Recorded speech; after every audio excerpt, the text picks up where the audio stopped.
이런 분노의 밑바닥에 있는 감정들을 실제로 경험하면서도 이것을 제대로 잘 표현하지 못하는가, 인식하지 못하는가.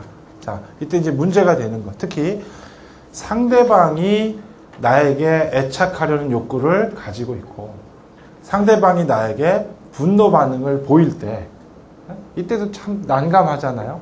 다루기 어려운데 이때 그 사람의 반응을 정당하고 자연스럽고 지극히 인간적인 욕구와 감정으로 지각하느냐 아니면 부당하고 거추장스럽고 미성숙한 욕구와 감정이라고 지각하느냐. 바로 여기가 중요한 포인트가 된다는 거죠.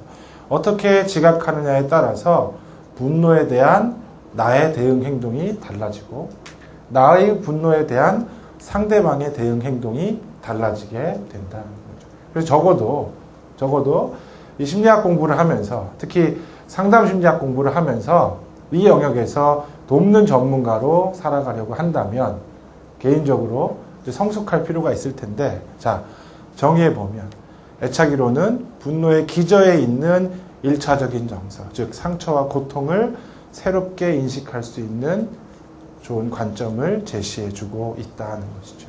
이걸 통해서 애착관계의 질적인 향상을 도모할 수 있다. 어떻게 해야 좋은 치료자가 될 수 있느냐? 이렇게 얘기할 수 있어요. 자기 삶을 잘 살아가는 사람이 제일 좋은 치료자가 될 가능성이 크다는 겁니다. 그래서 제가 한 사람 소개해드리면 낸시 맥 윌리엄스라고 하는 정신분석가가 있는데 이 정신분석가가 그 1990년대 이후로 3권의 책을 냈는데 3권 모두 우리나라에 번역되어 있습니다. 그래서 정신분석적 진단, 정신분석적 사례 이해, 정신분석적 심리치료 이 3권이 이제 시리즈로 쭉 번역이 되어 있는데 이 중에 2권은 서울대 심리학과의 권성만 선생님이 번역했고 한 권은 그 가톨릭 대학의 정남훈 교수가 번역하셨는데 이 낸시 맥 윌리엄스가 이런 얘기를 해요. 이 사람은 정신분석가로 살면서 대학에서 강의도 하면서 실제로 내담자들을 돌보고 있는데 어떻게 하면 환자를 더 잘 돌볼 수 있느냐? 당신이 먼저 건강한 삶을 살아라. 내가 나의 감정들을 잘 돌볼 수 있을 때 내담자의 감정 역시 잘 돌볼 수 있다라고 하는 거죠. 자, 그런데 우리도 역시 인간이기 때문에 삶의 여러 가지 위기들이 찾아오잖아요. 그렇죠? 특히 친밀한 인간관계에서 위기들이 찾아와요. 자, 한번 보세요. 대표적인 예로 갈등적이고 불안정한 애착관계에서 강하게 화를 내면서 상대를 비난하는 행동을 하는 사람들이 있어요. 그렇죠? 다른 말로 하면 angry blaming을 하는 사람들이 있단 말이에요. 이것을 우리는 대개 나에 대한 부당한 공격이자 모욕으로 지각하게 되는 경향이 강하다. 그러나 이것을 이렇게 보지 않고 자, 저 사람이 지금 나로부터 버림받을까 봐 두려워하면서 지금 필사적으로 항거하고 있구나 라고 봐줄 수 있다면 그 사람도 똑같은 인간이니까. 그죠? 또 나에게 더 접근할 수 있도록 허용하고 좀 더 반응해라 라고 하는 요구로 인식할 수 있다면 굉장히 달라지겠죠. 그렇죠? 그래서 즉 당신이 나에게 더 관심을 가져주고 더 잘 반응해 주기를 원한다는 의미를 분노를 통해서 지금 저 사람이 간절하게 호소하고 있구나 라고 인식할 수 있다면 여기에 대한 우리의 반응은 굉장히 달라질 수 있다. 또 우리도 마찬가지죠. 내가 누군가에게 분노하면서 상대를 비난하는 때가 있는데 이때 상대방이 나를 부당하게 공격하고 모욕하고 있는 사람으로 인식해 준다면 이때는 서로 전쟁이 벌어지게 되겠지만 만약 상대방이 내가 지금 굉장히 두려우니까 이 두려움을 전달하고 있는 것이다 라고 받아들여 준다면 새로운 관계가 만들어질 가능성이 커진다. 자, 두 번째, 갈등적이고 불안정한 애착관계에서 거리를 두면서 물러나는 행동을 하는 사람들이 있어요. 디스턴싱. 주로 앞에 보셨던 앵그리 블레이밍을 여성이 많이 하고요. 디스턴싱을 남성이 많이 해요. 부부관계 생각해 보시면 딱 나옵니다. 그래서 그 화성에서 온 남자, 금성에서 온 여자, 존 그레이의 책 있잖아요. 여기서 하고 있는 얘기가 이거죠. 그죠? 남자들은 되게 혼자서 동굴을 파고 동굴로 들어간다. 지가 무슨 원시인인 줄 안다 이거죠.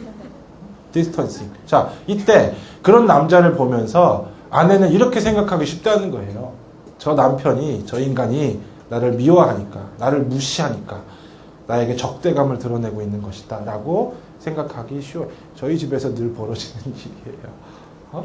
자, 그런데 만약 이때 아내가 그 남자를 보면서 저 사람이 지금 나하고 분리되는 게 두려워서 나름대로 그거를 땅굴 파고 들어가서 조절하려고 필사적으로 시도하고 있는 것이구나 라고 어여삐 봐줄 수 있다면, 자, 자신의 무가치함이나 사랑받지 못하는 특성에 대해서 상대방이 부정적인 피드백을 주려고 할 때 그거 안 들으려고 필사적으로 지금 노력하고 있는 것이구나 라고 봐줄 수 있다면 세상은 달라진다라고 하는 거. 그래서 도망치는 사람들은 사실은 버림받는 게 두려워서 멀리 물러서는 것이라고 얘기할 수 있어요.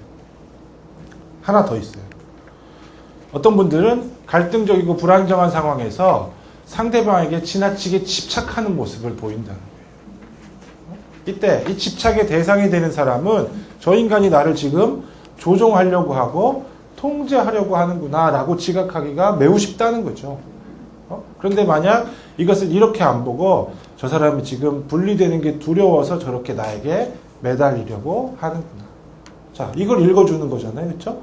그 기저에 있는 1차적 감정을 읽어줍니다. 관계의 안정성에 대해서 계속해서 확인하고 안심하려고 저렇게 필사적으로 매달리는구나 라고 볼 수 있다면 새로운 반응이 가능해질 수 있겠죠. 자, 그래서 문제는 여기에 있어요. 이렇게 볼 수만 있다면 새로운 반응이 가능하다. 인지치료식으로 얘기하면 이 사건에 대해서 어떻게 평가하느냐가 나의 반응을 결정한다. 그래서 가능하면 제대로 평가하면 좋겠죠. 지금까지 제가 쭉 드렸던 말씀이 나름대로 일리가 있다. 동의할 만한 구석이 있다라고 생각하신다면 우리는 이 동그라미가 붙은 방식으로 평가하려고 애쓸 필요가 있고 내담자들에게도 이런 대안적인 평가를 할 수 있도록 안내할 수 있다면 우리가 분노의 고통을 겪고 있는 사람들을 보다 효과적으로 도울 수 있을 것이다 라고 말씀을 드릴 수가 있어요. 자, 존슨이라는 사람이 있는데 이 사람은 캐나다에서 부부치료를 하고 있는 사람이에요. 수전 존슨. 우리나라에도 번역되어 있습니다. 정서 중심 부부치료, Emotion Focused Therapy라고 하는 걸 하고 있는데 이 사람이 얘기하고 있는 거를 제가 공부하면서 솔직하게 제 부부관계가 많이 좋아졌어요. 그래서 처음 모두에도 말씀드렸지만 심리치료, 심리학자로 살아가면서 좋은 점은 내가 성숙한다는 거예요. 물론 잘 못할 때도 많지만 그런데 존슨도 존 그레이와 똑같은 얘기를 해요. 왜 부부관계가 생기느냐? 왜 친밀한 관계에서 갈등이 생기느냐? 핵심은 정서적으로 제약된 대인관계 패턴 때문이다 라고 하는 거예요. 문제는 제약. 다른 말로 하면 융통성 없게 경직된 패턴에 붙들려 살기 때문이다. 거죠. 대표적인 패턴이 이겁니다. 아까 말씀드린 것처럼 아내들은 주로 angry blaming, complain, 불평, 불만, 전문용어로 하면 바가지를 긁으시는 거죠. 그죠? 남편들은 아내의 바가지를 들으면서 당신이 그랬어? 좋은 남편이에요. 그죠? 대개는 듣기 싫어서 가 아니고 그죠? 버림받을까봐 두려워서 부정적인 피드백을 듣는 게 힘들어서 동굴 파고 들어가는 거예요. withdrawing, distancing. 그렇죠? 다른 말로 해도 똑같아요. 아내들은 주로 비난하고 남편들은 주로 방어하는.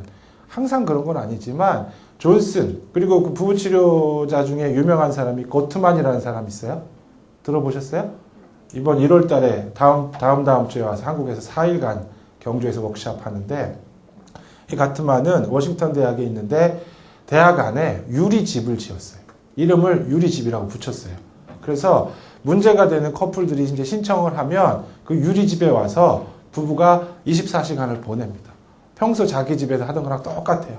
그래서 음식도 해먹고 TV도 보고 부부 관계도 하고 이런 장면을 CCTV를 수십 대 설치해가지고 관찰해요. 연구자들이, 치료자들이. 그러면서 이 부부관계의 핵심적인 패턴, 문제 패턴은 뭔지를 찾아내고 그거에 대한 조언을 하고 이런 얘기들을 하는데, 그래서 가트만이 얘기한 아주 설득력 있는 법칙 중에 하나가 5대1 법칙이에요. 갈등적인 부부관계에 있는 사람들은 그러니까 5대1 법칙이 뭐냐면 부정적인 말 한마디는 긍정적인 말 5배 이상의 위력을 가지고 있다. 그래서 한 번 부정적인 말을 내뱉었을 때 그걸 만회하려면 5번 이상의 긍정적인 피드백이 필요하다는 건데, 가트만이 관찰해 보니까 갈등적인 부부관계에 있는 사람들은 그게 잘 안 되더라 하는 거죠. 부정적인 피드백이 훨씬 더 많더라 하는 거예요. 그러나 이건 아니에요. 상대적으로 건강하게 행복하게 살고 있는 부부들은 부정적인 피드백을 안 하더라? 이건 아니에요. 그 사람들도 똑같은 실수를 합니다. 다만 그것을 만회할 수 있는 긍정적인 피드백이 상대적으로 더 많다는 차이밖에 없더라 하는 거죠. 그래서 70% 이상의 커플이 이 패턴에 빠져서 산다라고 보고 있어요. 자, 문제는 대개 갈등 관계에서 우리는 이렇게 생각합니다. 나에게 고통을 주고 있는 저 사람, 상대방, 파트너가 적이다. 그래서 적은 물리쳐야 될 대상이잖아요. 싸워서 이겨야 될 대상. 그래서 상대방이 나에게 불평을 제기하고 나에게 비판적인 얘기를 하면 상대방의 비판과 비난을 무찌르기 위해서 애써서 우리도 노력하게 된단 말이에요. 그렇죠? 그러나 사실은 애착관계 속에서 반복적으로 나타나고 있는 패턴. 자, 이 패턴 전체가 적이라고 하는 거죠. 누구의? 우리 커플의. 이건 관점의 변화예요. 나랑 지금 관계 맺고 있는 저 사람이 적이 아니고 그와 내가 주고받고 있는 이 패턴 자체가 우리 커플이 힘을 합쳐서 대항해야 되는, 변화시켜야 되는 적이다라고 보고 있는 거죠. 그러니까 상대방 파트너를 우리 편으로 인식하고 있다라고 하는 것, 매우 중요한 포인트입니다. 자, 그래서 상대방의 반응을 동정심, 자비와 연민을 발휘해서 이해할 수 있도록 도와주는 치료가 존슨의 정서중심 부부치료의 핵심이라는 거죠. 또 이것은 분노의 기저에 존재하는 서로의 상처와 고통을 이해하게 만들고 서로가 그것을 어루만질 수 있게 도와준다. 이것만큼 더 좋은 치료가 어디 있겠어요? 부부, 커플. 굉장히 중요한 문제입니다.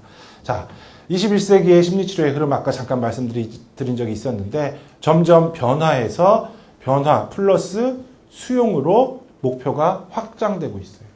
20세기에는 주로 변화가 목표였다면 21세기에는 수용이 포함된 치료들이 각광받고 있고 여러 연구를 통해서 이러한 치료가 효과적이라는 점이 입증되고 있다는 거죠. 대표적인 게 DBT라고 하는 치료예요. 들어보셨어요? DBT, 변증법적 행동치료. 그죠? 닥터 리네한, 워싱턴 대학에 있어요. IBCT라고 부르는 거, 통합행동적 부부치료. 부부치료 영역에서 유명한 사람 중에 하나가 닐 제이콥슨. 이 사람 일찍이 90년대부터 수용이라고 하는 것을 포함시킨 부부치료를 발전시키고 있다는 거죠. 또 하나 대표적인 게 ACT라고 하는 치료예요. Acceptance and Commitment Therapy, 수용 전념 치료. 여기는 아예 치료 이름에 수용이 들어가 있죠. 닥터 헤이스라고 하는 사람이 만들어내고 발전시키고 있는 치료. 그래서 이런 치료들은 불안장애, 우울장애, 그 다음 분노의 문제 뿐만 아니라 무슨 섭식장애, 충동통제장애, 그 다음에 인간관계의 갈등에 이르기까지 이른바 수용, 이해, 자비, 공감, 연민 이러한 요소들을 바탕으로 극복해낼 수 있도록 돕고 있는 21세기의 이제 새로운 흐름이다라고 이야기를 할 수가 있습니다. 그래서 전통적인 심리치료의 목표가 부적응적인 행동과 인지를 변화시키는 것이었다는 점을 감안하면 이렇게 발전되고 있는 변화와 수용을 지향하는 치료에서 중요하게 생각하는 부분은 바로 정서라고 하는 점을 우리가 알 수 있다. 특히 이 중에서도 분노라고 하는 감정은 주로 관계 속에서 경험되는 감정이기 때문에 더욱 그러하다라고 말씀을 드릴 수가 있습니다. 자, 그러면 조금 더 이론적으로 아까 시작할 때 제가 우울장애도 있고 불안장애도 있는데 분노장애는 없다는 말씀 드렸잖아요. 근데 분노를 특징으로 하는 몇몇 장애 중에 대표가 이제 경계선 성격장애인데 경계선 성격장애에 대해서 앞서 소개드렸던 변증법적 행동치료에서는 어떻게 이해하고 있는지 여기서 우리가 또 뭘 배울 수 있는지 따져보도록 하겠습니다. 이른바 경계선 성격장애, 보더라인 PD 많이 들어보셨죠? 보더라인 PD가 되는 사람들은 크게 세 가지 요소로 요약할 수 있는데 첫 번째, 정서적인 취약성을 가지고 세상에 태어난다는 거예요. 어떤 취약성이냐? 낮은 수준의 스트레스에도 과도한 자율신경계 반응을 보인다. 모든 정서는 자율신경계 반응과 밀접하게 연결되어 있다는 거죠. 그런데 정서적으로 취약한 사람들은 정말 누구라도 경험할 만한, 그러니까 누구라도 이런 정도의 스트레스를 받으면 이런 정서 반응을 보인다. 이게 아니고 아주 사소한 별것 아닌 일에 의해서도 쉽게 각성되는 취약성을 가지고 있다는 거예요. 그러니까 정서적인 고통을 경험하는 빈도가 보통 사람들에 비해서 훨씬 더 높겠죠. 그죠? 또 한 번 건드려지면 보통 사람들보다 훨씬 더 강렬한 수준의 감정을 경험하게 돼요. 또 스트레스가 제거된 이후에 원 상태로 회복되는데 시간이 더 많이 걸려요. 지속 시간이 길다는 거죠. 콘택 600이. 자, 그래서 정리하면 이렇죠. 정서적인 경험을 하게 되는 빈도가 훨씬 많고 또 한 번 건드려졌을 때 그 강도가 훨씬 강력하고 그리고 오래 간단 말이죠.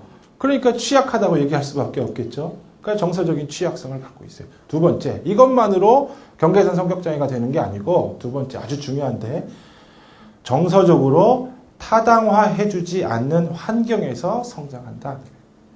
이 영문을 invalidating environment를 타당화해주지 않는 환경이라고 얘기했는데 valid라는 표현이 타당하다 이런 말이잖아요. 그렇죠? 정당하다. 그것이 지당하다 이건데 타당화해주지 않는다는 거니까 네가 그런 감정을 느끼는 것은 마땅하지 않다라는 메시지를 부모가 돌보는 이가 계속적으로 제공해 왔다라고 하는 거죠. 어떤 일이 벌어지겠어요? 나는 정서적으로 취약해서 남들보다 더 쉽게 건드려지고 한번 건드려지면 엄청나게 건드려지고 오랫동안 지속되는데 이런 내 경험에 대해서 우리 애기가 그렇구나 라고 받아주는 게 아니라 네가 그렇게 경험하는 건 잘못된 거야. 그렇게 경험하는 것은 문제가 되는 거야. 점점 더 가면 뭐예요? 네가 이상한 애야. 이거 아니에요. 그렇죠? 타당화해주지 않는 환경 속에서 성장해서 결과적으로 성인이 된 이후에 만성적으로 자기의 정서를 조절하지 못하게 되는 상태에 처하게 된다. 이것이 곧 경계선 성격장애이다라고 얘기하는 거예요. 이해되셔요? 특히 경계선 성격장애에서 핵심은 거부, 거절, 버림받는 거에 대한 공포예요. 우리가 지금 쭉 봐온 것처럼 애착 이론에서. 그렇죠? 그러니까 애착관계의 안정성에 가장 큰 위협을 받는 사람들이 곧 보더라인 PD들이라고 얘기할 수 있겠죠. 자, 그러면 조금 더 보세요. 정서적으로 타당화해주지 않는 환경이란 나의 정서 경험이 부인되는 환경 혹은 나의 정서 경험을 앞에 얘기했죠. 수용해주지 않는 환경이라고 얘기할 수 있는데, 자, 어떤 감정이 나에게는 정확한 표현이라고 여겨지지만 나에게 중요한 타인에게는 그것이 진솔하게 받아들여지지 않는 것, 무시당하는 것, 경멸당하는 것, 더 나아가서 처벌받게 되는 환경을 얘기합니다. 이게 교과서에 나오는 대표적인 예예요. 어떤 아이가 외삼촌에게 성적인 학대를 당했어요. 그래서 너무 두렵고 무섭고 이게 도대체 무슨 일인지 그러나 굉장히 감당하기 어려워가지고 자기 엄마에게 그 고통을 호소했을 때 엄마가 니네 삼촌은 그럴 사람이 아니야. 아주 극단적인 예죠. 타당화해주지 않는 극단적인 경험. 자, 그럼 뒤에 다 따라 붙는 게 이거예요. 네가 문제있지. 라고 하는. 자, 이런 일이 벌어지면 어떨 것 같으세요? 학대라고 하는 경험 자체도 아이 입장에서는 감당하고 조절하기가 매우 어려운 경험일 텐데 여기에 돌덩이를 하나 더 얹어주는 거죠. 그런 경험을 당한 네가 잘못이고 그런 경험을 감당하지 못하는 네가 잘못이고 라고 하는 메시지. 그러면 아이는 자기의 감정 경험을 신뢰할 수 없게 되고 자기의 감정 경험을 중요한 정보로 사용하지 못하게 된단 말이죠. 이런 환경은 개인이 자기의 경험을 기술하고 이해하는 것을 불가능하게 만들어요. 또 근본적으로 그게 틀렸다는 것을 주지시켜서 자기의 반응을 신뢰하지 못하게 된다. 요새 IQ를 넘어서서 EQ라고 하는 거 많이 얘기하죠. EQ의 구성 요소가 뭐예요? 내가 지금 어떤 경험을 하고 있는지를 정확하게 이해하고 명명하는 거예요. 이것은 분노이다. 이것은 불안이다. 여기서 출발해요. 두 번째, EQ가 높은 사람들은 자기의 감정을 조절할 수 있는 힘을 갖고 있다는 거죠. 이것은 불안인데 나는 이 불안을 조절할 수 있다. 더 나아가서 이 불안을 적극적으로 활용할 수 있어요. 무슨 얘기냐? 자녀들 있으시잖아요. 그렇죠? 중고등학교 자녀를 두신 분들 잘 공감하실 텐데 시험 기간이 다가와도 공부하지 않는 애들 있잖아요. 엄마 아빠의 속을 썩이는 애들. 그런데 자기의 불안을 잘 활용할 수 있는 애들은 시험이 2주, 3주 앞으로 다가오면 불안해지겠죠. 불안해져야 시험 계획을 세우고 준비할 계획을 세워서 하나씩 진도를 나가게 된단 말이에요. 물론 지나치게 시험에 대해서 너무 강렬한 불안을 경험하면 압도돼 버리기 때문에 또 공부를 못하게 될 거고 또 지나치게 불안을 경험하지 않으면 맨날 놀겠죠. 그래서 적당한 수준의 불안을 스스로 유발해내서 그걸 활용할 수 있는 사람이 EQ가 높은 사람이에요. 그러니까 일단은 명명을 잘해야 될 거고 두 번째는 조절을 잘해야 될 거고 세 번째는 심지어 그걸 활용까지 할 수 있어요. 네 번째 요소는 이제 내 것 말고 남의 것까지. 다른 사람의 감정을 잘 이해하고 거기에 공감할 수 있는 사람. 이게 이제 EQ의 네 가지 구성 요소가 된단 말이에요. 그러면 이 관점에서 볼 때 이런 정서적으로 타당화해주지 않는 환경에서 성장한 사람은 EQ가 발전할 수가 없겠죠. 그렇죠? 정서 조절 능력에 취약성을 갖게 된다. 이것은 전혀 울 일이 아니다. 별것도 아닌 걸 가지고 울고 난리냐. 라고 하는 메시지. 이거 이제 부모 된 자들에게는 반성의 시간이 필요해요. 이런 거 자주 하시죠? 이렇게까지 극단적인 비타당화는 아니라고 하더라도 이거 많이 해요. 또 끝이지 못해? 특히 남자 새끼가 병신같이. 저는 참 제가 심리적인 고통이 별로 없는 사람이라고 생각하고 있었는데 어느 날 아버지와 관계가 나쁜 남자 내담자 중년의 남자 내담자 상담하다가 제가 중학교 때 들었던 이 내면의 목소리를 떠올렸어요. 그래서 지금도 얘기해요. 아버지한테. 아버지가 그때 나한테 남자 새끼가 병신같이 이래가지고 내가 얼마나 상처받았는지 아냐고 라고 하는 이런 경험. 자, 그러면서 점점점 자기에 대한 부정적인 이미지를 만들어가게 되는 것이죠. 자, 그래서 정서적으로 타당화해주지 않는 환경에서 성장하게 되면 결과적으로 이런 환경 속에서 남에게 수용되려면 내 진솔한 감정을 억제할 수밖에 없겠죠. 그죠? 표현하면 공격이 들어오니까 억제하고 억압하고 감춰야만 되는 일이 벌어진다. 하지만 풍선 효과가 생기죠. 다른 한편으로는 이 진솔한 감정을 인정받고 싶은 요구가 강해지기 때문에 종종 평소에는 억제, 억압, 통제 꾹꾹 눌러놓고 살다가 어느 순간 빵 터지면서 극단적인 감정 발산을 보이는. 자, 근데 타당화해주지 않는 부모가 이때 아이고 잘했어 라고 하겠어요? 너는 그래서 문제야 라고 얘기하게 되는 이 악순환이 생겨나게 되는. 더 큰 문제는 환자들이 자신의 정서 경험을 타당화해주지 않는 환경을 내재화한다. 과거에는 부모가 양육자가 이렇게 했는데 지금은 이제 자기 스스로 내 경험에 대해서 타당화를 안 하게 된단 말이죠. 이거를 셀프 인밸리데이션이라고 얘기하고 있어요. 그러니까 스스로에게 이건 울 일도 아닌데 내가 이렇게 난리법석을 피웠구나. 이건 불안할 일도 아닌데 나는 이렇게 불안해서 벌벌 떨고 있는 바보 같은 사람이구나.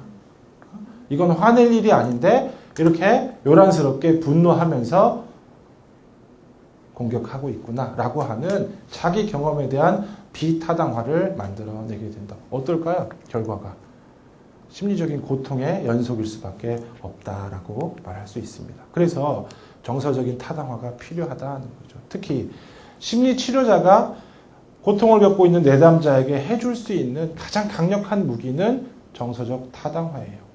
그죠? 옛날에는 공감이랑 거의 비슷한 말이니까, 그죠? 공감하고 이해하고 그것을 내담자에게 전달해주는 이런 경험.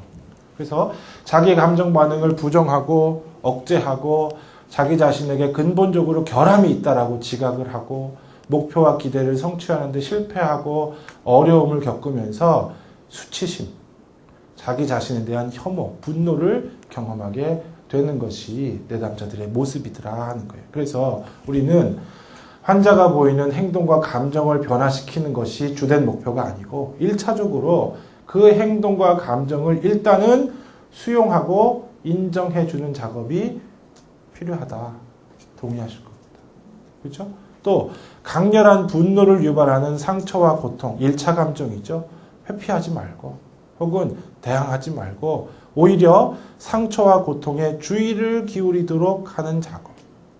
또 이게 아주 중요한 대목인데 이와 더불어서 적응적으로 생활할 수 있도록 하는 작업. 만약 인간이 자신이 경험하는 부정적인 감정들을 회피하지 않고 그 경험과 더불어 살 수 있다면 행복할 거예요. 예를 들어볼게요. 강박장애라고 하는 상당히 심각한 불안장애가 있는데 강박장애를 갖고 있는 사람들이 이런 사람들이에요. 뭐 분노는 아니라고 하더라도 자, 성적인 생각, 내가 원하지 않는, 나로서는 도저히 받아들일 수 없는, 용납할 수 없는, 다른 말로 하면 수용할 수 없는 생각이 떠올라요. 그래서 아주 음란한 생각, 근친상간적인 생각, 혹은 공격적인 생각, 혹은 신성모독적인 생각.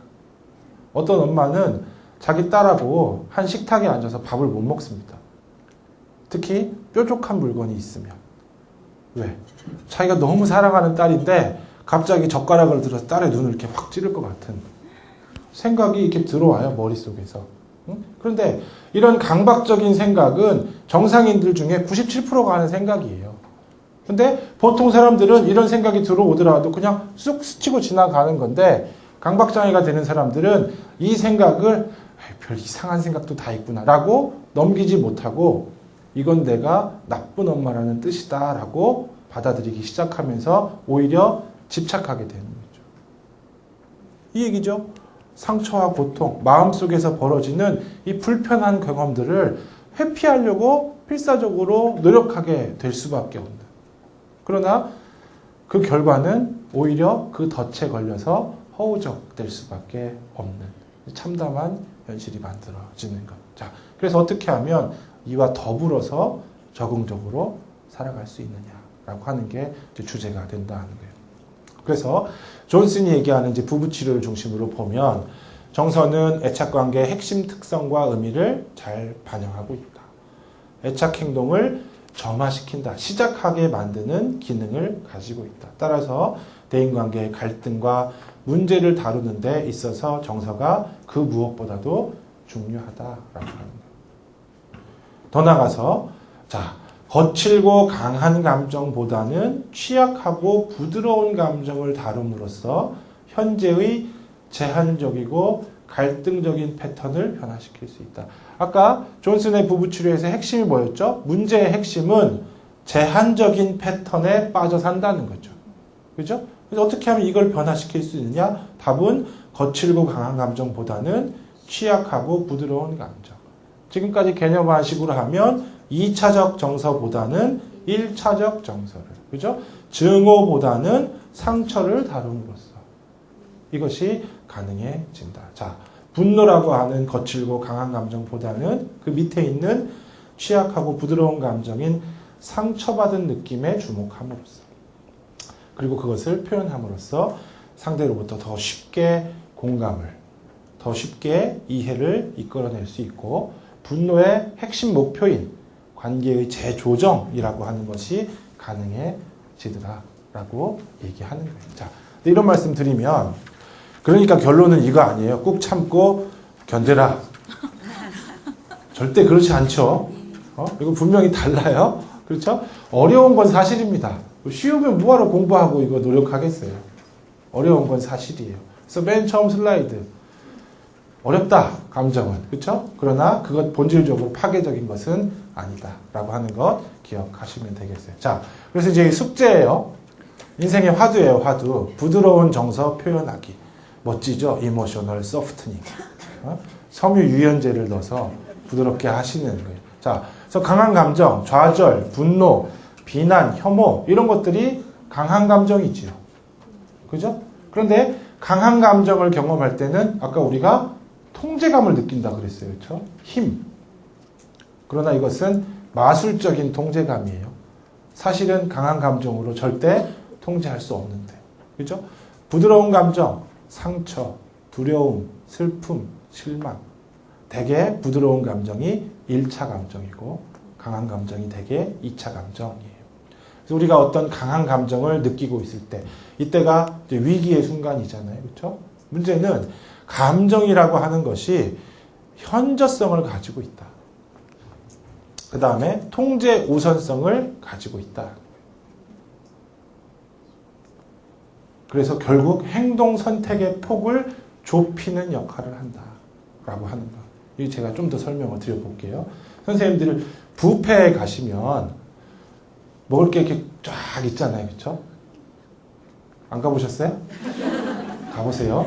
뷔페에 가면 먹을 게 쫙 있는데 한번 그림으로 그려보세요. 제가 그림을 제시를 못했는데 내 앞에 큰 상이 있고 여기에 온갖 음식이 다 놓여 있다는 거. 장면을 떠올려 보세요. 그런데 나는 눈이 어디에만 꽂혀 있냐면 바로 밑에 있는 밥에만 꽂혀 있어요. 내가 젓가락을 집어서 저것도 먹을 수 있고 저쪽에 있는 것도 먹을 수 있는데 우리가 제한된 패턴에 빠지게 되면 이 밑에 있는 밥 이것만 계속 선택하게 되는 일이 벌어진다는 거죠. 그래서 심리치료의 목표는 내담자가 이게 아주 제한되고 경직되어 있는 패턴으로 살아가고 있을 때 젓가락을 들어서 다른 것도 취할 수 있다는 것을 깨닫게 하는 거고, 그죠? 깨닫는 걸로 끝나지 않으니까 실제로 그것을 선택할 수 있도록 계속해서 훈련시키는 작업이라고 비유할 수 있다는 거예요.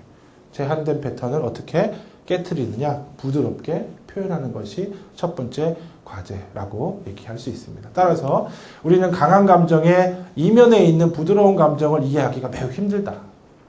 하지만 하면 된다. 상대방의 행동을 이해하거나 공감하기 이전에 강한 감정이 이끄는 행동 반응을 표현하기가 훨씬 쉽더라. 이게 우리 인간이 가지고 있는 한계라고 하는 거예요. 지금 이걸 이렇게 썼는데 다음 페이지를 한번 보세요. 정서라고 하는 걸 경험하면 우리는 이 정서가 이끄는 행동을 하게 됩니다. 자, 이 단어 한번 보실래요? 이모션이잖아요. 정서가. 감정, 그죠? 어원상 이모션은 이 플러스 모션이에요. 모션이 뜻이 뭐예요? 행동이잖아요. 행동. 그죠? 움직임. 이는 뭐 하게 하다라는 의미의 접두사예요. 그러니까 이모션은 모션하게 만든 것이라는 어원상의 의미를 갖고 있단 말이에요. 이 말은 우리가 특정한 정서를 경험하게 되면 우리는 그 정서가 유발하는 특정한 행동을 하게 된다는 거죠. 그렇죠? 이게 정서. 그래서 그 퇴임하셨는데 옛날에 그 서울대 심리학과에 계셨던 차재호 선생님이라는 분 계세요. 사회심리학 하신 분인데 이분은 정서라고 번역하지 말고 정동이라고 번역해라. 움직일 동자로 쓰고 그 말이 맞는 말이란 말이죠. 그러니까 정서 속에는 감정 속에는 이미 행동의 요소가 강력히 들어있다. 보세요. 선생님들 불안하실 때 어떻게 하세요? 답이 써 있어요. 자, 불안할 때 도망치죠. 저는 개 공포증 환자입니다.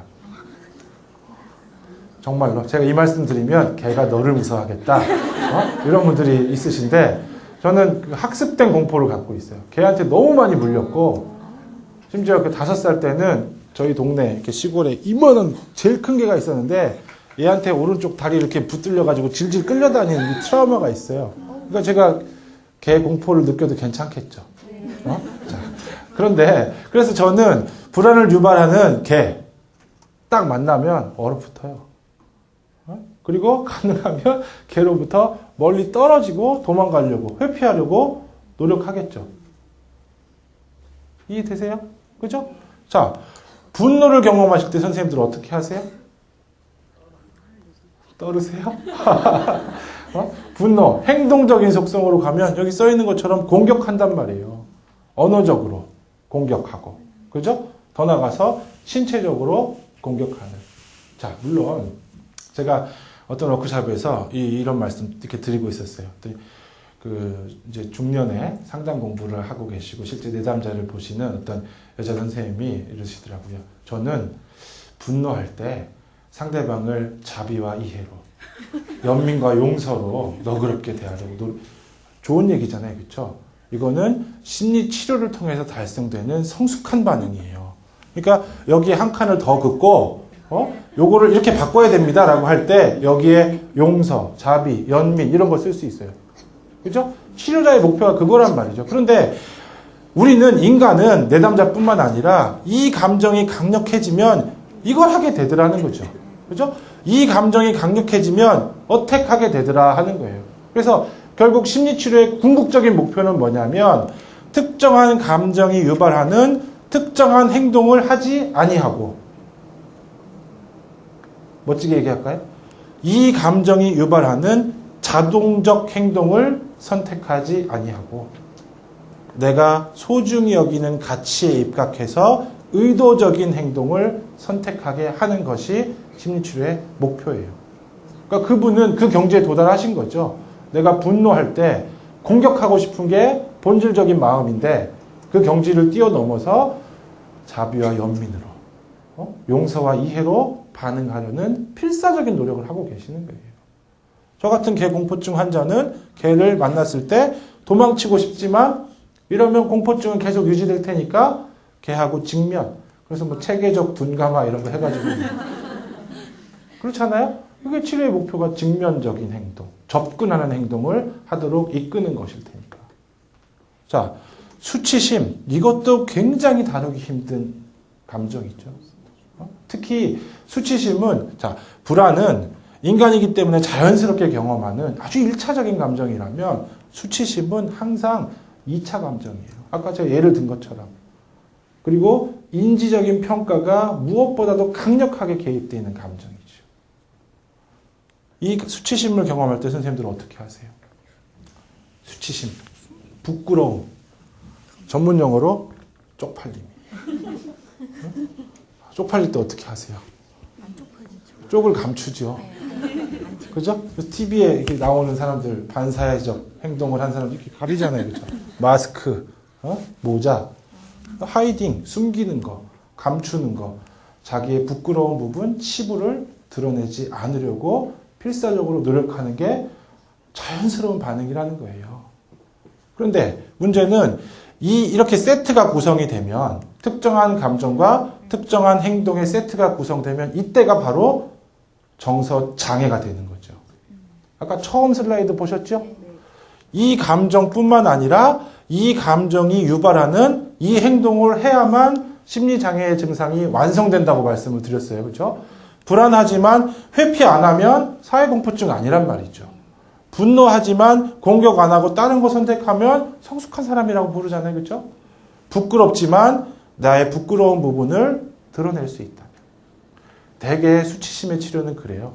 부끄러운 부분을 드러내고 인간적인 결함, 결점, 약점이라고 생각되는 부분을 내가 치료자 앞에서 드러냈는데 치료자가 그것을 이해해주고 공감해주고 자신도 역시 똑같은 결함과 약점을 가진 연약한 인간이라는 것을 공개하면서 내담자를 위로할 때 뭔가 해결의 가능성이 생기게 된다. 그러니까 반대가 되는 드러내기를 해야만 수치심을 치유할 수 있게 되는 거죠. 선생님들 그 합리적 정서 행동 치료하는 엘버트 앨리스 잘 아시죠? 앨리스가 쓴 책, 우리나라 책에 번역돼 있어요. 합리적 정서행동 치료 돼 있는데 여기서 Shame Attacking Technique이라는 그 부분이 있어요. 그러니까 수치심을 공략하는 치료적 개입 방법. 여기에 보면 이런 사례가 나와요. 어떤 남자분이 약 20회기가 넘어가도록 앨리스하고 주로 이 쉐임에 대한 치료 작업을 쭉 해왔어요.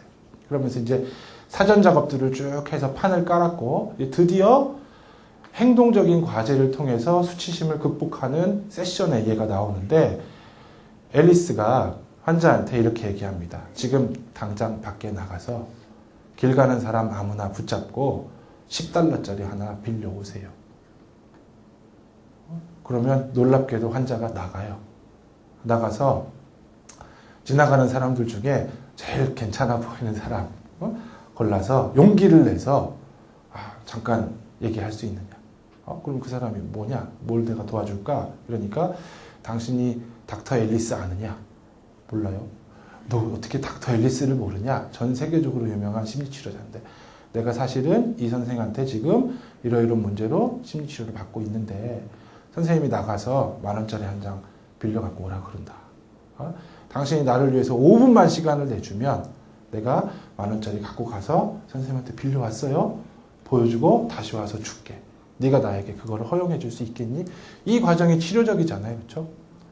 내가 심리 상담을 받고 있다는 부끄러움. 내가 이런 취약한 인간이라는 부끄러움을 다른 사람에게 드러내는 작업. 그리고 그 경험을 통해서 오히려 자신감을 획득하는 이런 경험. 이게 이른바 수치심을 극복하는 핵심 치료 작업이다라고 앨리스가 소개하고 있다는 거죠. 여기서도 똑같은 얘기죠. 자동적으로 유발되는 이 행동을 멈추고, 그렇죠? 요 밖에 있는 다른 행동을 선택할 수 있다면. 슬픔도 마찬가지예요. 우리가 슬퍼지고 우울해지면 주로 하게 되는 행동이 뭐예요?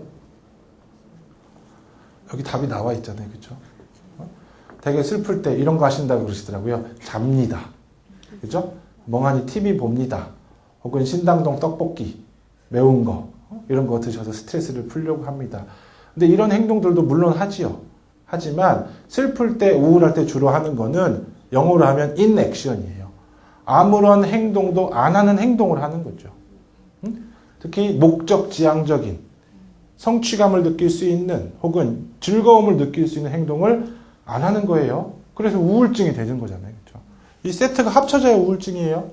그래서 아론 벡이 인지치료를 하면서 우울증 환자에게 계속 하는 건 뭐냐면 두 가지예요. 생활계획표 세워가지고 성취감 느낄 수 있는 활동을 계획하고 실행하는 것. 두 번째, 즐거움을 느낄 수 있는 활동을 계획하고 실천하는 것. 뭐예요? 인액션의 반대 방향으로 액션하도록 만드는 거잖아요. 그렇죠? 그래서 결론은 이렇습니다. 이러한 감정들이 유발하는 특정한 자동적 반응에 사로잡히지 아니하고 요거에 반대되는 행동을 의도적으로 선택할 수 있게 돕는 작업이 정서장애 심리치료의 본질이다라고 얘기할 수 있다는 거죠. 자, 우리는 지금 분노에 초점을 맞춰서 하고 있으니까 공격을 멈추고 다른 부드러운 감정 표현하기, 앞에서 말씀드린 선택할 수 있다면. 자, 다시 왔어요. 강한 분노 감정을 표현하는 것은 대개 이렇죠. 찡그리고 사나운 표정, 목소리 이런 것들을 동반하게 되고 관계의 불만족과 갈등을 반영하게 되고 상대방으로부터 반격을 유발하게 되죠. 그죠? 그래서 점점 갈등은 증폭, 걷잡을 수 없게 커지게 된다. 그러나 부드럽고 취약한 감정을 표현하게 되면 대개 이것은 부드러운 온화한 표정, 억양을 통해서 드러나고 대개 뭐가 전달돼요? 내가 지금 얼마나 상처받았는지 혹은 고통받았는지. 자, 물론 이때도 이렇게 얘기하면 안 돼요. 내용은 상처지만 전달하는 방식은 비난일 수 있잖아요. 그렇죠? 당신 때문에 내가 얼마나 상처받고 고통스러운지 네가 알기나 해? 이거는 하나만 한 일이에요. 그렇죠? 내가 지금 굉장히 두렵다, 아프다, 힘겹다 하는 거를 부드럽게. 자, 이렇게 하면 상대방을 무장 해제시키는 일이 벌어지더라. 이게 되게 멋진 표현이에요. 또 이렇게 되면 상대방이 그 사람도 나와의 애착 관계를 소중하게 생각하는 사람이기 때문에 고통스러워하고 있는 나를 돌보려고 다가오게 된다는 얘기죠. 그렇지 않을까요? 그죠? 내가 힘들고 아프다는 것을 표현해줘야 된다는 거예요. 그리고 덜 방어적인 반응을 상대방이 하게 돼서 결국 서로를 공감적으로 이해할 수 있는 의사소통의 기초가 만들어지더라 하는 거예요. 물론 이 부부관계를 치료할 때 과거에도 행동주의에서도 의사소통 방식을 중요하게 보고 어떻게 하면 건강하게 소통할 것인가. 그러면서 이제 나온 게 아이메시지 이런 것들이죠. 근데 아이메시지를 할 때도 부드러운 감정을 표현해야지 강한 감정을 아이메시지 하면 결국은 싸움이에요. 그죠? 그러니까 거기서 한 단계 더 나가고 있는 요소들을 봐주셨으면 하고 이제 바라는 것입니다. 자, 그래서 부드러운 감정을 표현하게 되면 자, 나의 취약한 부분을 주로 드러내는 것이죠. 그런데 세상에서 제일 어려운 게 이거예요. 그죠? 나의 취약한 부분. 특히 상대방이 나의 취약한 부분을 알고 나를 헐뜯고 비난하지 않을까. 그죠? 오히려 나를 그걸 빌미로 이용하지 않을까. 착취하지 않을까. 이런 두려움이 있는 사람들한테는 하면 안 돼요. 그죠? 모든 인간관계 이거 하시라는 얘기는 전혀 아니에요. 내가 소중하게 생각하는 애착관계, 친밀한 관계, 그 사람과는 이런 관계를 영위하고 싶다라고 생각하시는 그 관계에서 하시라는 얘기죠. 이렇게 하게 되면 상대방을 무장 해제시키고 상대방이 나에게 접근할 수 있도록 부드럽게 초대하는 일이 벌어지게 된다. 이렇게 초대받은 사람은 덜 방어적인 반응을 하게 된다.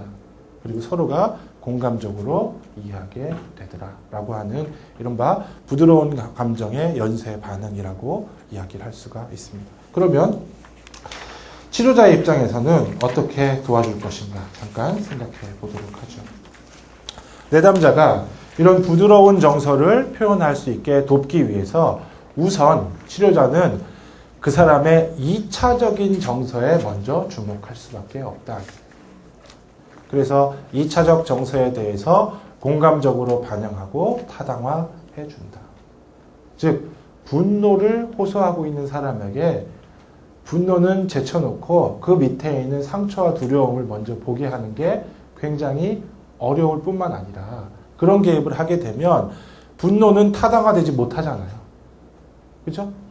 2차적인 정서는 치료자로부터도 그렇게 되면 충분히 처리하지 못하고 억제하거나 억압할 수밖에 없는. 그럼 맨 처음에 보여드렸던 슬라이드에서처럼 충분히 분노를 처리하지 못하면 정신 신체적인 증상, 화병, 신체화 장애 같은 것들이 나타나게 될 가능성이 크다. 일단은 2차적인 정서를 공감적으로 반영하고 타당화하는 작업을 충분히 진행한다는 겁니다. 그 다음으로 현저하지 않았던 혹은 적절히 인식할 수 없었기 때문에 혹은 체계의 우선순위에서 밀렸기 때문에 과거에는 주목받지 못했던 이게 중요해요. 1차적인 정서에 주의를 기울인다 라고 하는 것.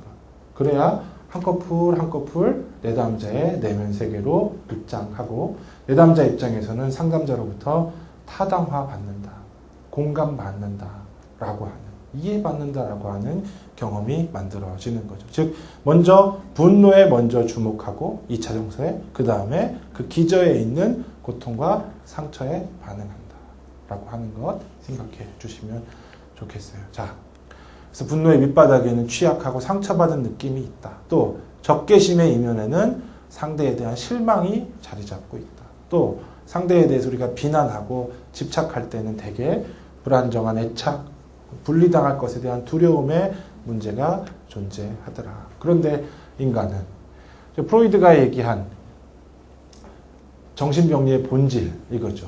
뭐 이렇게 얘기해야 되겠네. 인간성의 본질. 인간은 쾌락은 추구하고 불쾌는 회피하는 존재라고 하는 것. 이건 정말 모든 학자들이 동의하는 아주 정확한 엑기스라고 얘기할 수 있어요. 우리는 가능하면 고통스러운 건 회피하려고 하기 때문에 기저에 있는 1차 정서, 즉 취약한 정서를 인식하고 표현하지 못하더라라고 하는 것. 그러니까 치료 장면에서는 계속 내담자가 인식, 표현할 수 있도록 부드럽게 환기시키는 노력을 하실 필요가 있다는 거죠. 그러면 점점 어떤 과정으로 가게 되냐면 애도의 과정으로 가게 돼요. 애도. 왜 애도라는 표현은 흔히 우리가 장례식에서 많이 쓰잖아요. 그렇죠? 고인의 명복을 빌면서 이제 남은 가족들에게 우리가 애도를 표하고 또 남은 가족들도 살아남은 사람들도 애도의 과정을 거치면서 사별한 대상을 이제 떠나보내게 되는 일들이 벌어지게 되는데 인간은 우리가 가지고 있는 욕구를 충족하지 못했을 때 고통을 경험하게 된단 말이죠. 그 고통을 애도해서 충분히 처리하게 되면 그건 시간이 지나면 사라지게 돼 있어요. 또 하나의 진리는 고통은 영원히 지속되지 않는다라고 하는 거죠. 시간이 지나면 흘러가더라. 그런데 그 애도의 과정을 충분히 거치지 못하면 처리가 지연되면서 고통의 찌꺼기들이 계속 남게 되는 거죠. 그죠? 그래서 성숙한 사람은 이런 사람들이에요. 뭔가 욕구가 충족되는 즐거운 일이 생기면 충분히 감사하고 즐기는 거죠. 근데 그 감사와 즐거움도 시간이 지나면 사라져요. 그죠? 선생님도 생각해 보세요. 원하던 대학에 합격했을 때 그 즐거움 지금 남아있는지. 근데 그때는 되게 좋았단 말이죠. 그죠? 또 거꾸로 고통. 내가 받았던 상처 때문에 몹시 힘들어했었지만 그거 이제 다 떠나가 버리고 거의 기억도 안 나는 잊혀진 일도 굉장히 많다. 근데 처리하지 못하면 찌꺼기가 남더라 라고 하는 것 얘기할 수 있어요. 자, 아론백의 관점으로 다시 돌아와 볼게요. 이 사람이 이런 책을 썼다고 말씀드렸는데 분노를 잘 조절하지 못하는 사람들은 이런 사람들이라는 거죠. 링 위에 올라온 권투 선수에 비유할 수 있다. 그래서 적의 모든 움직임에 대해서 우리가 반격하고 대항하게 되는 일들이 벌어지게 된다. 자, 그래서 이렇게 싸움을 끝내려면 적을 무찌르거나 아니면 자기가 져야 되기 때문에 계속 취약성 아니면 승리감 사이를 반복하게 되는데 이것도 괴로운 일이지만 친밀한 관계에서 승리한다고 뭐 큰 보상이 있는 것도 아니에요. 그렇죠? 내가 폭군으로 군림하는 느낌이 잠시 든다고 해서 때리는 남편, 매 맞는 아내 이때 때리는 남편들이 종종 경험하는 게 이 승리감이죠. 요새는 매 맞는 남편, 때리는 아내들도 많다는데 그거 모르세요?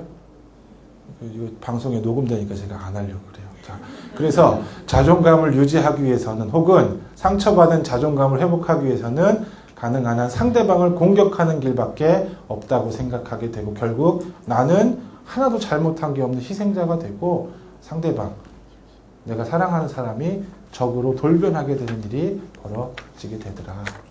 자, 그래서 요거를 방해하게 되더라. 계속 말씀드렸으니까 줄여서 하겠습니다. 그래서 푸어와 코작이라는 사람은 정서의 처리를 그 누구보다든지 강조하고 있는 심리치료자들인데 이 사람들이 이렇게 정리하고 있어요. 충분한 정서적 처리는 분노라고 하는 2차적 정서에 대한 타당화, 공감, 이해를 통해서 조절과 변화를 이끌어낼 뿐만 아니라 분노의 기저에 있는 상처받은 느낌이라고 하는 1차적 정서에 대해서 수용하고 이해하는 것을 필요로 한다.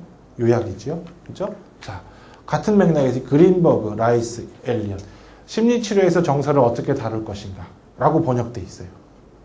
책 이름이. 자, 여기서 보면 정서도식 변화에 필요한 핵심 요소로 치료자가 이걸 해줘야 된다는 거죠. 순간순간 내담자가 어떤 경험을 하고 있는지에 대해서 공감적으로 조율한다. 여기 보면 어튜먼트라고 되어 있는데 다른 말로 똑같은 튜닝. 우리가 이 라디오 주파수를 맞추는 걸 튜닝이라고 그러잖아요. 그렇죠? 그러니까 내담자가 지금 어떤 경험을 하고 있는지 즉시적으로 튜닝해 가면서 이게 이제 미묘한 치료 과정일 거고 내담자가 이 경험에 대해서 충분히 체험하고 처리할 수 있게 도와주는 사람이 유능한 치료자다라고 하는 거죠. 그래서 지금까지 쭉 공부한 우리가 함께 나눈 내용을 전 두 가지 맥락에 처음부터 말씀드렸어요. 우리들 개인적인 삶 속에서 활용한다. 그죠? 두 번째는 이렇게 정서에 대해서 특히 분노의 기저에 있는 여러 가지 감정과 욕구에 대해서 잘 이해하면 이해할수록 내담자가 지금 어떤 과정을 경험하고 있는지를 우리가 더 잘 인식할 수 있게 된다라고 얘기할 수 있겠습니다. 그래서 특히 인간은 현재 주의를 기울이고 있는 것만을 자각할 수 있기 때문에 특정한 시점에 특정한 방식으로 주의를 재배치할 것을 촉진하게 되면 현재의 자각을 변화시킬 수 있다. 비유하면 이렇습니다. 치료자는 내담자가 어느 한 곳만 주목하고 있다는 것을 인식했을 때 조명을 비춰주는 거예요. 이 서치라이트에 손잡이를 돌려가면서 내담자가 보지 못하고 있는 어두운 면, 내담자의 내면에 분명히 존재하는데 한 곳에만 초점을 맞추고 보지 못하고 있는 다른 곳도 들여다볼 수 있도록 주의를 배치시켜주는 역할을 하는 것이 치료자다. 선생님들 그 슬램덩크라는 만화 보신 적 있으세요? 거기 보면 강백호의 시선은 항상 소연에게 꽂혀 있어요. 하트 모양으로 이렇게. 나머지는 암흑이에요, 암흑. 그죠? 치료자의 역할은 시선을 옆으로 돌리게 도와주는 것이다. 라고 하는 것. 자, 그렇죠. 주의의 초점을 변화시키고 재배치하면 놀랍게도 내담자가 자신의 현재 경험을 재조직할 수 있게 된다. 그러면 더 나아가서 새로운 조망과 새로운 의미를 형성하게 된다. 자, 우리가 뭔가 오늘 함께 나눴던 내용들 중에 선생님들이 지금껏 생각해보지 못하셨던 새로운 조망이 있으셨을 수 있잖아요. 그렇죠? 내담자들도 이런 과정을 통해서 새로운 의미를 만들어낼 수 있게 된다. 그러면 또 스스로 다시 조직해낼 수 있게 된다라고 요약할 수가 있을 것 같습니다. 자, 그러면 어떤 과정들을 세밀하게 들여다볼 필요가 있겠는지 5가지 요소로 나눠가지고 간략하게 말씀을 드릴게요. 자, 비유로 얘기하면 나의 내면이에요. 이 안에 이걸 이제 집으로 비유하면 이 집 안에 여러 가지 가구들도 있고 뭐가 있겠죠. 그죠? 그게 5가지. 지금 우리는 겉으로 드러나는 분노의 행동, 이게 사실은 제일 조절할 필요가 있는 문제이죠. 그죠? 3번에 있는 분노라고 하는 느낌 그 자체는 이것만 가지고는 크게 파괴적이지 않아요. 그렇죠? 3번이 5번으로 드러나야만 문제가 되는 거죠. 그죠? 그런데 이것 말고도 1번, 2번, 4번이 있다는 거예요. 그래서 이 과정을 쭉 들여다볼 수 있다면 먼저 분노보다 앞서서 나타나는 느낌들, 오늘 쭉 말씀드렸던 거죠. 그죠? 2번째, 나의 분노를 부추겨대는 촉발시키는 사건들 혹은 생각들, 그다음에 분노 자체, 그 다음에 행동하려는 충동, 아까 이모션이 액션으로 나가게 되는 그 과정, 그 다음에 결과적으로 나타나는 분노 행동, 이 5가지를 관찰해요. 자, 분노보다 앞서서 나타나는 느낌 쭉 말씀드렸어요. 고통스러운 감정, 수치심, 죄책감, 절망감, 상처, 두려움, 긴장. 대개는 나의 자존감과 가치감에 타격을 주는, 그죠? 위기감을 유발하는. 그래서 그 고통으로부터 벗어나려고 필사적으로 노력하게 되는. 근데 불행하게도 이 과정이 분노로 바뀌어버린다는 거죠. 그죠? 상처로부터 벗어나려고 필사적으로 노력하니까 분노가 생겨나고.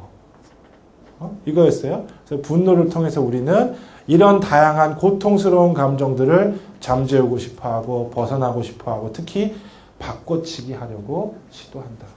특히 남자들이 그래요. 많은 남자들이 자신의 두려움을 감추기 위해서 분노를 드러낸다. 자, 2번째. 남자들을 잘 이해해 주시라는 거예요. 자, 2번째. 촉발사고. 분노를 자극하는 사건 때문에 유발되는 고통스러운 생각, 기억, 심상 이런 것들이죠. 대개는 나나 타인에 대해서 판단하는 모양새를 띠게 된다. 그래서 어떤 학자가 이런 표현을 했어요. 아까 그 라자루스의 인지평가 패턴 연구도 쭉 보셨잖아요. 만약에 우리가 그런 인지적인 평가를 안 한다면 고통도 없겠죠. 그렇지 않나요? 그래서 만약에 우리가 판단하지 않는다면 고통도 없을 것이다. 그럼 판단하지 않고 뭐만 있으면 좋을까요? 관찰. 있는 그대로의 사실을 관찰할 수만 있다면. 예를 들면 이래요. 그 너무 먼 옛날 얘기라서 그 옛날 2002년인가요? 미국에서 월드컵 할 때 황새 98년인가 하여튼 황새 황선홍 선수가 골대 앞에서 잡은 그 여러 번의 찬스를 전부 다 무의로 하늘에다 차고 옆으로 차고 해가지고 다 날려버렸어요. 제가 그 장면을 보면서 저 자식 좀 빼. 저게 무슨 국가대표야. 이건 판단이죠. 형편없는 축구선수라고 하는 저의 판단이에요. 그런데 사실은 뭐냐면 10번의 기회를 다 놓쳤다 이거죠. 큰 차이가 있잖아요. 그런데 우리는 형편없는 축구선수라고 판단하기 쉽지 그가 10번의 기회를 놓쳤다. 끝. 이거는 그죠? 성진이는 참 게을러 라고 판단하기 쉽지 성진이는 학교에 20분 지각했어 라고 관찰하기는 어렵단 말이에요. 그렇지 않으세요? 이게 우리의 뇌가 하는 일이기 때문에 그렇다는 거죠. 그러나 이 판단에 사로잡히게 되면 고통이 찾아와요. 또 남을 고통스럽게 하고. 그렇다면 이 판단을 좀 내려놓을 수 있다면 참 좋을 텐데. 그래서 이제 그 불가에서 하던 수행이 서양으로 넘어갔다가 다시 우리나라로 들어오면서 이른바 마인드풀리스라고 하는 게 급부상하고 있는 거예요. 서양 심리학계에서도 그렇고 우리나라에서도 그렇고 마음 챙김. 여기서의 핵심 목표는 주의를 기울여서 관찰하고 판단을 내려놓는 거니까. 이게 이제 가능해지면 점점 성숙한 경지로 가는 것이라고 얘기할 수 있어요. 자, 그래서 주로 좋다 나쁘다, 옳다 그르다의 판단을 통해서 나는 희생자가 되고 책임져야 될 사람은 남이 되는 일이 벌어지게 되는데 누구나 그래요. 특히 이런 판단을 하게 되는 취약한 상황을 이렇게 부릅니다. 이모셔널 버튼. 뭐 이게 별명이에요. 그래서 영어로 You are pushing my button 하면 네가 지금 내 버튼 건드리고 있어. 이런 거예요. 무슨 말씀인지 아시겠어요? 그러니까 사람들마다 버튼들이 조금씩 달라요. 그죠? 누군가는 뚱뚱하다는 얘기에 막 눌려가지고 이제 반응하고 누군가는 착하지 않다는 얘기에 저는 와이프한테 가장 바라는 게 당신 참 착한 인간이군요 라는 판단을 한번 들어봤으면 좋겠어요. 근데 그거와 반대되는 얘기가 생길 때마다 눌린단 말이죠. 그럼 이제 운전을 하고 가다가 막 아무 말 없이 브레이크 빡 밟아버리고 그럼 이제 또 이제 서로 열받아갖고 싸우게 되는, 다 달라요. 각자가 갖고 있는 버튼들이 건드려질 때 이런 일들이 벌어지더라. 그러니까 나는 주로 어디서 걸려드는지를 잘 알고 계시면 도움이 되겠죠. 내담자에게서도 이 사람의 버튼은 뭔지 알고 계시면 도움이 될 거예요. 그 다음에 세 번째 단계에 가면 이제 분노의 느낌이 찾아온다는 거죠. 그래서 점점점 뜨겁게 달아오를 때도 있고 갑작스럽게 요동치면서 흥분하는 방향으로 갈 때도 있고 대개는 자율신경계의 반응들이 동반된다. 그런데 재미있는 건 이거예요. 불안할 때 나타나는 자율신경계 반응과 분노할 때 나타나는 자율신경계 반응이 동일하다는 거죠. 왜냐하면 우리의 신경계는 그만큼 그 세밀하게 섬세하게 구분하지 못한다는 거예요. 똑같이 심장 뛰고, 그죠? 불안할 때도 심장 뛰고 화날 때도 심장 뛰어요. 똑같이 호흡이 가빠지고 똑같이 손발 떨리고 분노하면 부르르 떨잖아요. 그죠? 똑같이 턱에 힘 들어가고 근육에 힘 들어가고 열나는 거. 문제는 그러니까 아까 라자루스 얘기처럼 이런 자율신경계 각성 경험에 우리가 어떤 의미를 부여하느냐에 따라서 불안이 되기도 하고 분노가 되기도 하고 때로는 사랑이 되기도 해요. 그렇죠? 이런 실험도 있어요. 이런 자율신경계 각성 반응을 약물을 통해서 강제로 유도합니다. 그 다음에 왜 이런 경험을 하게 되는지 옆에 으르렁거리는 개를 놓아두면 아, 이게 불안이구나 라고 보고해요. 그런데 똑같은 자율신경계 반응을 경험하면서 옆에 매력적인 이성이 있으면 아, 이게 사랑이구나 라고 경험한단 말이에요. 그래서 이제 이걸 응용하는 사람들은 이성에게 고백을 할 때 이렇게 하는 거죠. 횡단보도, 긴 횡단보도를 선택을 하셔야 돼요. 그 다음에 파란불이 깜빡깜빡 거리기 시작하는 게 제일 좋은 타이밍이야. 잡고 냅다 뛰는 거예요. 그래서 저 건너편에 가서 사랑해. 이러면 이미 그때는 자율신경계 반응이 확 올라왔을 거 아니에요. 그쵸? 왜 이런 일이 벌어지지? 저 사람이 나한테 고백하니까 아 이게 사랑이구나. 제가 학부생들한테 얘기하면 좋다고 이렇게 써먹겠다고 그러는데 자 생각해 보세요. 자 우리는 이런 감정 상태, 각성 상태를 경험하게 된다. 그 다음에 이게 나오죠. 이제 드디어 분노가 행동으로 넘어가려고 하는 이 중간 단계가 생긴다는 거예요. 그런데 주의 깊게 관찰하면 알아차릴 수 있다. 이게 앞서간 사람들의 얘기. 우리가 분노가 증폭되면서 그 에너지를 뿜어내려는 압력이 생기고 이게 재밌는 표현이죠. 과거에 우리가 분노할 때 학습했던 반응의 리스트를 쫙 훑어보기 시작해요. 뭐가 좋았어? 이럴 때는 이런 게 효과적이야. 이게 너무 빠르게 지나가니까 대개는 경직된 패턴, 옛날에 했던 거 똑같이 쓰겠죠? 그래서 분노를 표현하는 가능한 반응들을 찾아내고 이걸 써도 괜찮겠다라는 판단이 들면 5번째 단계인 분노의 행동이 나오게 되고 거듭 말씀드린 것처럼 앞에는 아무것도 파괴적인 게 없어요. 요것만이 오로지 파괴적인 요소. 그래서 우리가 1번, 2번, 4번, 3번, 4번은 조절할 수 없을지 몰라도 5번만은 조절할 수 있다. 그죠? 아까 소개해드린 것처럼 명백한 분노 행동. 이거 조절할 수 있다는 거죠. 고함치고 손가락질하고 뛰쳐나가고 이런 거. 이것도 참 중요하다고 말씀드렸어요. 그죠? 미묘한 분노 행동. 눈 부라리기. 역겨운 표정 짓기. 그죠? 팔짱 끼고 먼 산 보기. 저는 이거에 딱 걸려 있어요. 모욕적으로 한숨 쉬기. 그 다음에 이제 빈정대기. 그 다음에 거리 두기. 등등의 미묘한 행동을 나도 모르게 하게 된다는 거예요. 그래서 목표는 인식하는 거예요. 인식하는 거. 내가 일단은 내담자에게 어떻게 하겠어요? 내담자들은 주로 이 5번째 단계를 잘 알고 있겠죠? 그렇지 않겠어요? 인지치료 선생님들 공부하셨죠? 인지치료에 보면 A, B, C 모델이 있잖아요. 그렇죠? A, 선행사건. B, 평가 해석. 그죠? C, 감정, 행동이. 그죠? 내담자들이 찾아오면서 뭐 보고 하겠어요, 주로? A, B, C 중에서. 뭐 하게, 내담자가. C 해요, C. 우울해 죽겠어요. 불안해 미치겠어요. 화나는데 주체할 수가 없어요. 이 C잖아요, 그쵸? 혹은 제가 자꾸 쇼핑해서 질러요. 혹은 내가 자꾸 뭐 딴짓을, 이런 거 얘기한단 말이에요.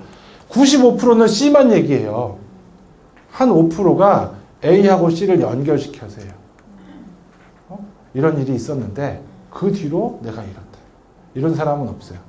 이런 사건이 있었는데요. 제가 이걸 이렇게 받아들였더니 이런 감정이 느껴지네요. 이거는 치료자가 A, B, C로 연결시켜줘야 비로소 인식하게 되는 과정이란 말이죠. 그렇죠? 그러니까 내담자들은 주로 5번째 이 C만 경험하면서 살고 어떻게 해야 되는지 답이 안 나온단 말이죠. 왜냐하면 여기 뒤에 쓰지 않았지만 C 뒤에는 뭐가 나와요? 파국적인 결과가 나오는 거죠. 직장에서 잘리고 가정생활 파탄나고 친구관계 망가지고 분노는 그렇잖아요. 사실 불안은 그 정도까지 파괴적인 결과를 만들어내진 않아요. 그죠? 우울도 마찬가지고. 그러나 분노는 그 어떤 감정보다도 가장 파괴적인 결과를 가져오기 때문에. 그래서 대부분의 내담자들은 내 분노를 조절하려고 하는 이유가 파괴적인 결과를 조절하기 위해서 찾아온다. 지금까지 치러온 대가를 이제는 그만 치르고 싶으니까 찾아오시는 거예요. 치료자 입장에서는 이게 정말 반가운 일이죠. 왜냐하면 치르는 대가가 많지 않은 사람은 지금까지 반복해오던 패턴을 바꿀 이유가 없는 거잖아요.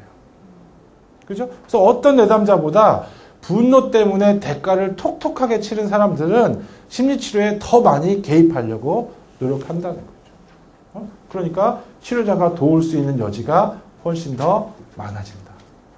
치료자에게는 반가운 일이라고 얘기할 수 있겠습니다. 자, 그래서 우리들 자신에게도 그렇고 내담자에게도 마찬가지인데 어떤 질문을 던질 것이냐 하는 거예요.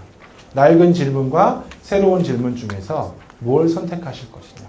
자, 낡은 질문은 이겁니다. 내가 이토록 고통을 겪는 것은 도대체 누구의 책임이냐. 특히 타인의 책임이다.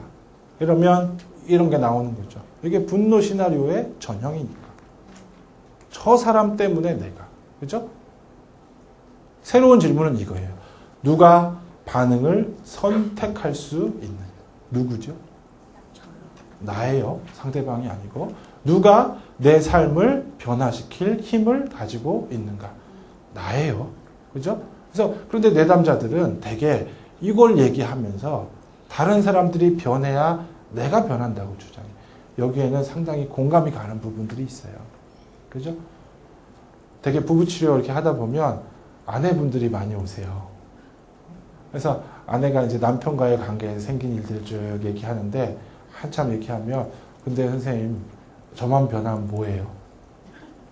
그 인간은 그대로인데. 네? 자녀 청소년 문제 상담하다 보면 선생님 저만 변하면 뭐예요? 우리 아빠가 변해야 되는데. 이때는 참 이제 한계가 느껴지는 때들이 있단 말이죠.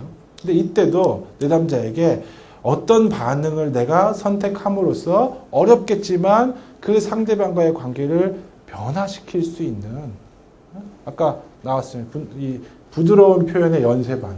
상대방을 무장해제시키는 결과를 초래하게 된다라고 하는 것. 자, 이거를 다른 말로 특히 수용 전념 치료에서 반응 선택 능력이라고 얘기하고 있어요. 반응 선택 능력. 내가 분노 행동에 대한 책임은 나에게 있고 나는 나의 행동을 통제하고 선택할 수 있다.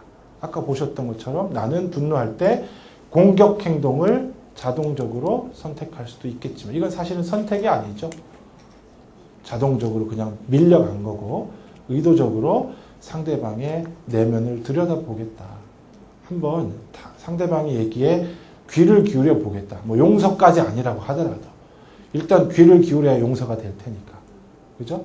상대방이 지금 두려워하고 있다는 것을 정말 열심을 다해서 들여다보려고 노력해보고. 이거는 내가 할 수 있는 선택이라고 얘기하고 있는 거죠. 그래서 만약 우리가 새로운 질문을 던지고 새로운 질문에 내가 책임이 있다, 내가 할 수 있다는 답을 얻을 수 있다면, 그래서 감정이 이끄는 대로 가지 않고 반대 방향으로 선택할 수 있다면 여러 가지 심리적인 고통으로부터 자유로워질 수 있을 것이고, 이런 경험이 선생님들께서 내담자를 도우시는데 유익하게 쓰여지실 거라고 생각을 합니다. 마지막 슬라이드 하나 더 보시죠. 그래서 최근에는 21세기로 넘어오면서 치료적인 지향점이 변화되고 있어요. 과거에는 고통을 감소시키는 방법을 강구했단 말이에요. 그죠? 그래서 고통 감소 모형이라고 얘기할 수 있는데 이런 거예요. 어떻게 하면 더 잘 느끼나? 어떻게 하면 이 고통을 줄일 수 있을까? 어떻게 하면 이 고통 없이 세상을 살아갈 수 있을까? 대부분의 불안장애 환자들은 이렇게 찾아옵니다. 선생님, 제가 불안해서 정말 견디기가 힘들고, 불안해서 남들 앞에 나서기가 어렵고, 두려워요. 이런 사람 없어요. 선생님, 제가 불안한데 한 70점까지만 불안하게 해주세요. 이러지 않아요. 나는 다시는 불안하지 않았으면 좋겠다. 심리치료를 받으면. 심지어 내가 불안한 사람이었다는 기억마저도 잊어버렸으면 좋겠다는 게 내담자들의 소망이란 말이죠. 그렇죠? 그래서 이른바 without의 태도를 가지고 찾아온단 말이에요. 그런데 치료자 역시도 그래, 내가 불안장애를 전문으로 하고 당신의 불안 한번 잘 다뤄서 불안하지 않게 도와드릴게요. 이러면 똑같은 얘기 하는 거잖아요. 고통을 감소시켜 주겠다. 그죠? 그러나 감소는 잠깐 될지 모르겠지만 재발해요.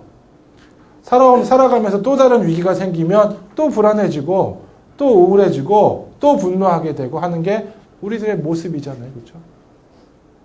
그래서 치료자가 영원히 고통을 감소시킬 수는 없다는 거죠. 그래서 심리치료의 궁극적인 목표는 유연성을 회복하는 데 있다. 최근에는 그래서 고통 감소 무용에서 유연성 무용으로 넘어가고 있어요.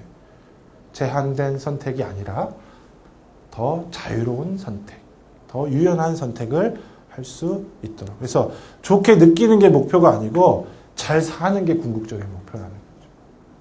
그죠? 또 고통을 통제하는 게 목표가 아니고 행동을 통제하는 게 목표라는 거예요. 왜? 내 삶은 결국 내가 한 행위의 축적물이기 때문이라는 거예요. 세 번째, 배제의 태도가 아니라 동반의 태도를 가지고 살아가는 것. 다섯 번째, 네 번째, 변화 플러스 수용의 태도를 가지고 살아가는 이런 유연한 선택을 할 수 있도록 내담자를 이끄는 작업이 이른바 현대 심리치료, 특히 정서장애 심리치료에서 주목되고 있는 방법이다라고 이제 소개해 올리겠습니다. 자, 마지막 슬라이드. 유순한 대답은 분노를 쉬게 하여도 과격한 말은 노를 격동하느니라. 이게 불교 신자이신 분들은 이렇게 만트라처럼 외우시는 부분이 있으시잖아요, 그렇죠? 항상 삶에서 반복하는 부분. 저는 이거 자주 해요. 유순한 대답은 분노를 쉬게 하여도 과격한 말은 노를 격동하느니라. 자, 장시간 경청해 주셔서 감사합니다.